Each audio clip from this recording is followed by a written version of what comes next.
G'day peeps, this is the second video of me answering the NEAP 2023 Unit 2 exam after I got rudely interrupted by a class coming into my last lesson.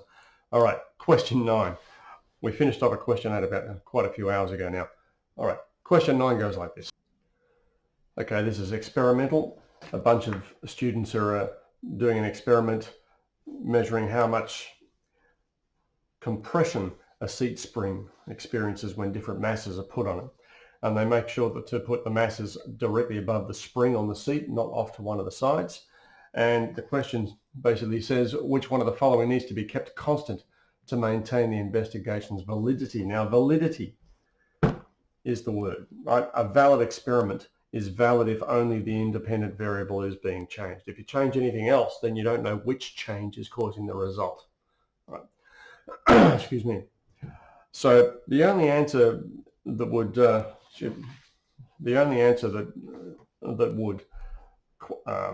threaten the validity if it wasn't done is B, the position of each mass on the seat. If you put the first mass directly above the spring and the second mass off to the side a little bit, so it's not directly above the spring, it would have a lesser effect on the compression of the spring. And that introduces another variable, right? The effect of the mass on the spring. The only things that you need to keep the same are the things that would introduce another variable being changed, right? You only change one thing at a time in an experiment, otherwise the results aren't valid. Right? Had to be B. Question 10. In the investigation, the students should conduct multiple trials for each mass to reduce the impact of a random error. Now, a lot of people think multiple trials does a few things that it actually doesn't do. Right? Performing multiple trials doesn't make an experiment more reliable. It establishes whether an experiment is reliable or not. Right? For example, if I do an experiment and my measurements come like this, there's 15 and then 17 and then 20. Right? Excuse me, and that's not trial 1, trial 2, trial 3. That's IV1 and IV2 and IV3. If I do one trial, I don't know whether it really is 15, but if I do 5 trials of that first one and I get 15, 15 and a half, 14 and a half, 15 and 15, right?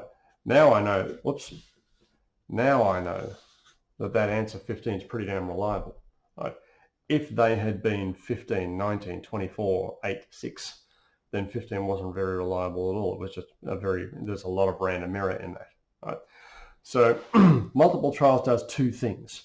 It exposes random errors, right? If an experiment would have had a lot of random error, when you do multiple trials of this one, it would have been like 17, the next one might have been 11, might have been 22, might have been 8, and 15 or whatever. So they are all over the place. That's exposed a big error in the performing of the experiment. You don't know it's there if you only do one trial of each thing. Right? So multiple trials does that first. It exposes random error, exposes outliers. If they were all about 15 and except this one, which was 35, that's an outlier. Right? You don't know an outlier is an outlier until you do many trials. The other thing it does is it enables averaging of the results.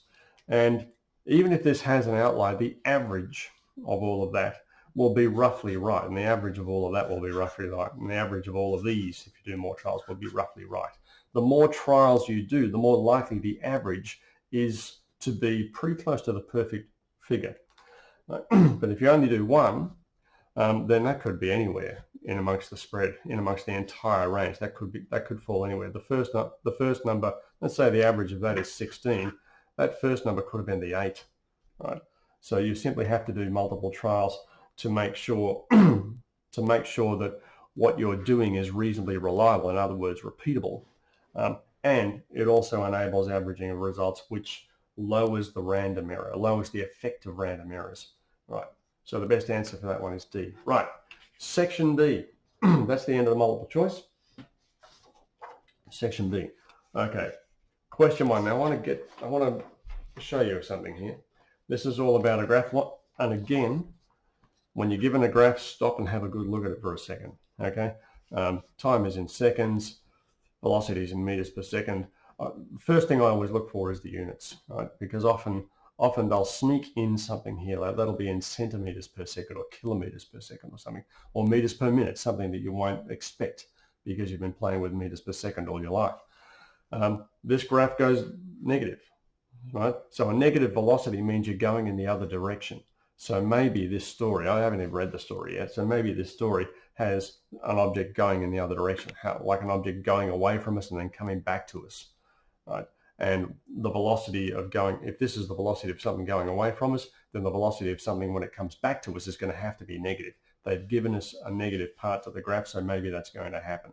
So it just sort of,